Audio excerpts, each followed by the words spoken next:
l'équipe, aujourd'hui on va parler d'un sujet que tout le monde veut savoir, parce que j'ai eu des dizaines et des dizaines de messages pour me dire c'est quoi ton matos, tu utilises quoi, qu'est-ce que tu fais, comment tu fais des vidéos, comment tu fais tes photos et tout. Bref les gars, je vais vous répondre. J'ai pu investir dans pas mal de matos, tester plusieurs matos, plusieurs trucs, et voilà, parce que j'étais curieux, parce que c'est ma passion et je kiffe ça, je kiffe découvrir, je kiffe cet univers. Donc je vous ferai aussi des vidéos en détail sur chaque matos que j'ai, donc les boîtiers, les objectifs, un peu tout, même les accessoires qu'il faut avoir, etc. Enfin bref, vous avez capté le délire. On va commencer avec le principal, le Sony A7 IV avec lequel je suis en train de filmer malheureusement, donc je peux pas vous le montrer. Mais vous voyez la qualité, vous voyez même sur les photos, la qualité des photos, etc. C'est banger.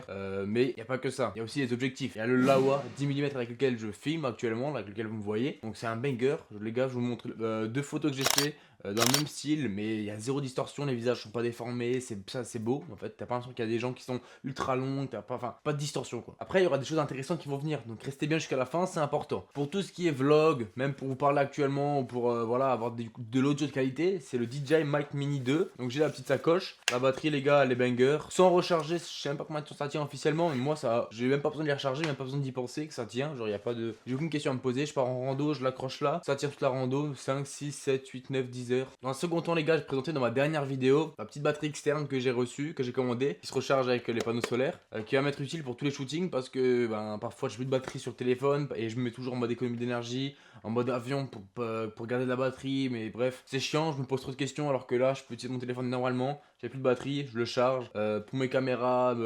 Insta360 etc. Ben, je charge aussi si j'ai besoin, donc batterie externe très important. Dans un second temps les gars, j'ai aussi ça, vous allez me dire qu'est-ce que c'est. En gros, je vais vous l'ouvrir pour vous, rien que pour vous.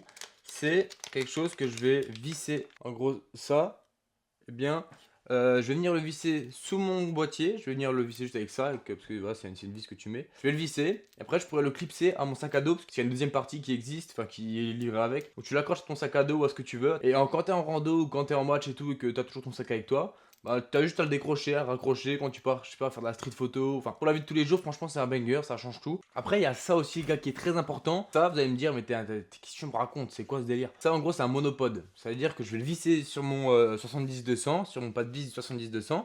Et je vais juste l'ouvrir à la taille que je veux, si je veux le descendre beaucoup, pas beaucoup, enfin, voilà. Et je pourrais soit faire des shootings et des photos assis, donc voilà, je le mets et je me mets assis et il n'y a pas de souci, je préfère des photos et je n'aurai pas le poids. Soit je le mets grand, je fais des photos debout et là je suis stable, ça allège le boîtier, ça allège tout ça. Ça fait des photos un peu plus droites que si tu avais juste tes mains et toi qui bouges un peu tout le temps comme ça. Et quand tu passes 90 minutes assis au bord d'un terrain et que tu veux pas avoir le cul mouillé ou le cul sale ou j'en sais rien, ou que tu veux juste être à l'aise, dans le confort, tu vois, tu prends cette petite chaise voilà, de pêche ou je sais pas ce que c'est, à Decathlon. Et les gars, 5,99€, attention.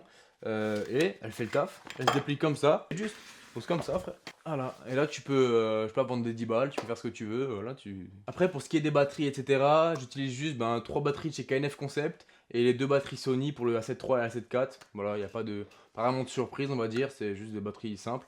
Et pour tout ce qui est carte SD, je vous les mets dans la description. Je ne peux pas vous les montrer maintenant parce qu'ils sont dans chacun de mes boîtiers.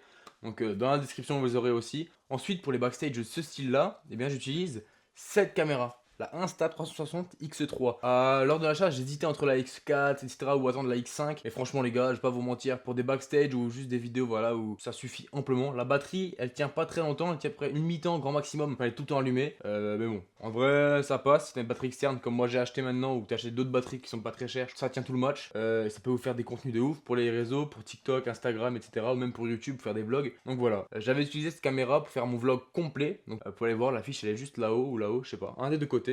Pour accrocher la Insta360, il nous faut ça. Donc c'est un pas de griffe, enfin un truc que tu vas mettre sur ta griffe. Et là-haut, tu as juste le pas de vis. Donc voilà, tu vas pouvoir visser ton Insta360 sur ta caméra. Comme ça, tu peux la mettre quoi. Sinon, tu la mets sur quoi? Sur rien. Maintenant, commençons à passer dans le vif du sujet.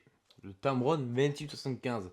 Ça, c'est un objectif que j'ai longtemps hésité à acheter. Parce que voilà, c'était un de mes premiers objectifs. Fallait que je me renseigne et tout. Il y avait des gens qui étaient là en mode ouais, faire attention, le piqué, le bokeh, il est pas fou, attention quand même. J'ai eu aucun problème. J'ai fait des mariages avec, donc c'était voilà de 14h à minuit et ça évite d'acheter des marques reconnues entre guillemets, donc de chez Sony ou autre.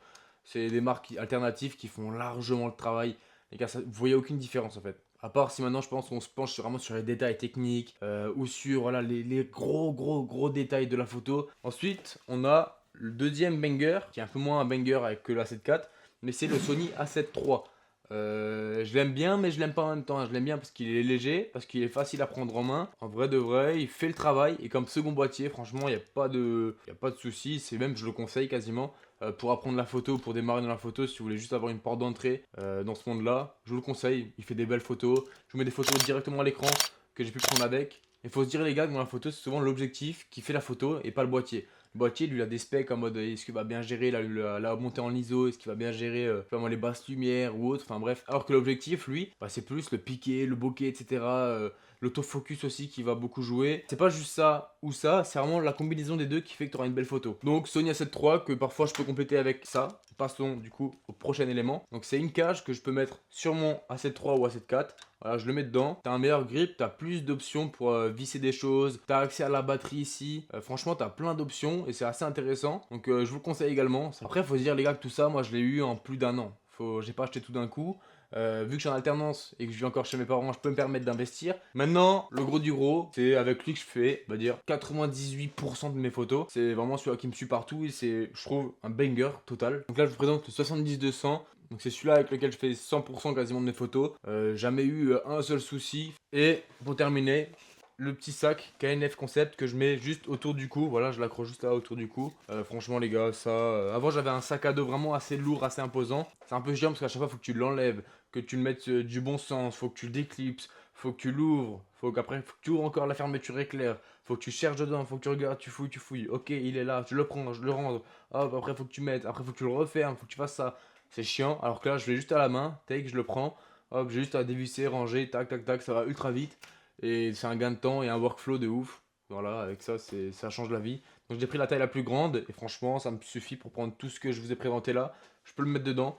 Et il y a même encore un tout petit peu de place pour un flash ou autre. Pour tout ce qui est mariage, etc. ou même durant les matchs, durant l'entrée des joueuses et des joueurs, j'utilise le flash Godox V1S qui est un banger sans nom aussi, j'ai envie de te dire. Il m'a jamais déçu.